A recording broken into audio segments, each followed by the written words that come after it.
महाराष्ट्र विधानसभा चुनाव की वोटिंग की तारीख जैसे जैसे नजदीक आ रही है, वैसे वैसे लड़ाई भी रोचक बनती जा रही है।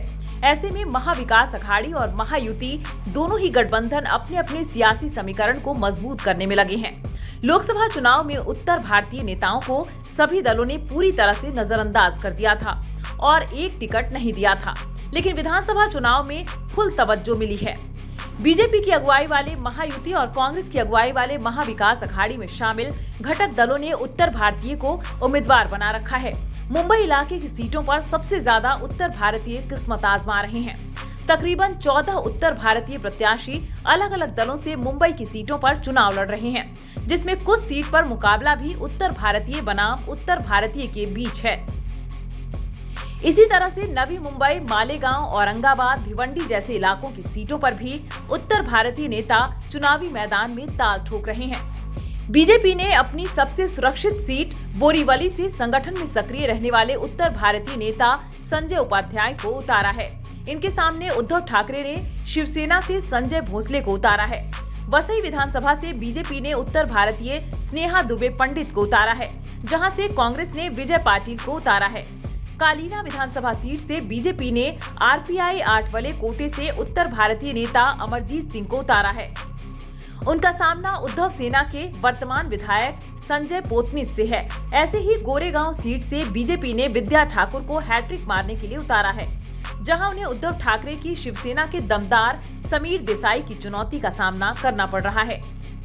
बीजेपी की सहयोगी दल शिंदे सेना में दिंडोशी सीट से पूर्व सांसद और पार्टी के प्रमुख प्रवक्ता संजय निरुपम को उतारा है और उनके सामने उद्धव ठाकरे की शिवसेना के वर्तमान विधायक सुनील प्रभु से है। प्रभु की हैट्रिक रोकने के लिए निरुपम हर संभव कोशिश कर रहे हैं। उत्तर भारतीय बहुल सीट होने के चलते संजय निरुपम मुख्य मुकाबले में नजर आ रहे हैं। बहुजन विकास अघाड़ी के हितेंद्र ठाकुर फिर से इसी वसई सीट से मैदान में हैं।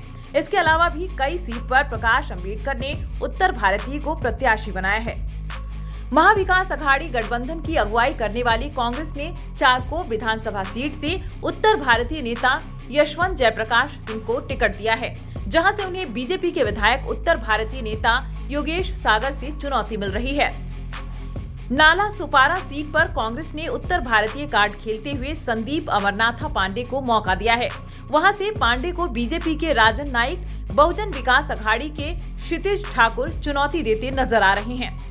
कांग्रेस ने चांदीवली से पूर्व कैबिनेट मंत्री नसीम खान, मलाड पश्चिम सीट से विधायक असलम शेख को फिर से अवसर दिया है। कांग्रेस के दोनों मुस्लिम प्रत्याशी उत्तर भारतीय हैं। इसके अलावा भिवंडी की दोनों ही सीटों पर उत्तर भारतीय नेता चुनाव लड़ रहे हैं। मालेगांव सीट पर ओवैसी और सपा ने उत्तर भारतीय को ही प्रत्याशी बना रखा है। अणुशक्ति नगर सीट से अजित पवार की एनसीपी ने सना मलिक को उतारा है, तो उनके सामने शरद पवार की पार्टी एनसीपी ने फहाद अहमद को उम्मीदवार बना रखा है। दोनों ही एनसीपी गुट ने उत्तर भारतीय को टिकट दिया है। ऐसे ही मानखुर्द नगर विधानसभा से भी मुस्लिम उत्तर भारतीय बनाम मुस्लिम उत्तर भारतीय की टक्कर है। अणुशक्ति नगर से विधायक नवाब मलिक इस बार मानखुर्द शिवाजी सीट से एनसीपी के टिकट पर चुनाव लड़ रहे हैं, जहां से उन्हें अपने पुराने दोस्त समाजवादी पार्टी के विधायक अबू आजमी से चुनौती मिल रही है। ऐसे ही अजित पवार की एनसीपी ने बांद्रा पूर्व सीट से विधायक जिशान सिद्दीकी को मौका दिया है। उत्तर प्रदेश, बिहार, मध्य प्रदेश राज्यों समेत कई राज्यों से उत्तर भारतीय मुंबई में रहते हैं। अब इन उत्तर भारतीय वोटर पर सभी राजनीतिक दलों की नजर है।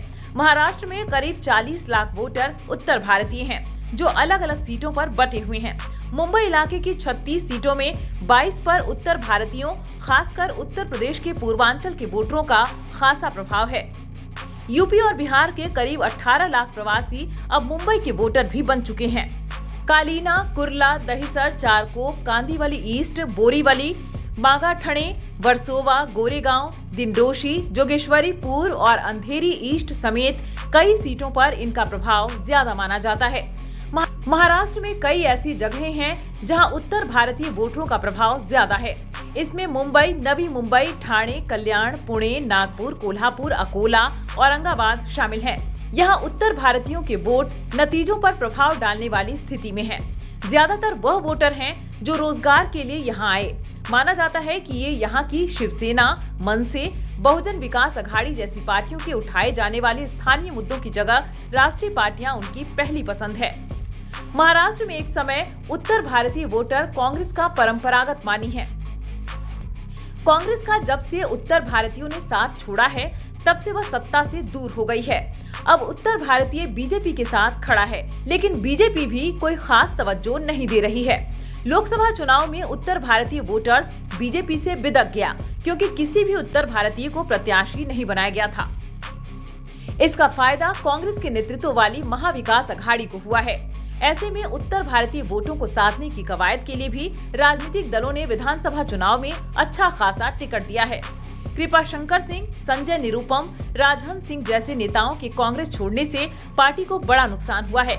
ऐसे में कांग्रेस में उत्तर भारतीय नेतृत्व पूरी तरह से नसीम खान पर आकर टिक गई है। उनके अलावा कोई बड़ा चेहरा नहीं है।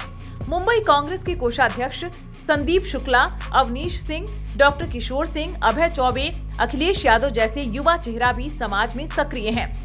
उद्धव ठाकरे भी अच्छी तरह समझ गए हैं कि बिना उत्तर भारतीयों के मुंबई में उनकी राजनीतिक दाल नहीं गलने वाली है। ऐसे में उद्धव खेमा प्रवक्ता आनंद दुबे को उत्तर भारतीय चेहरे के तौर पर प्रोजेक्ट कर रही है।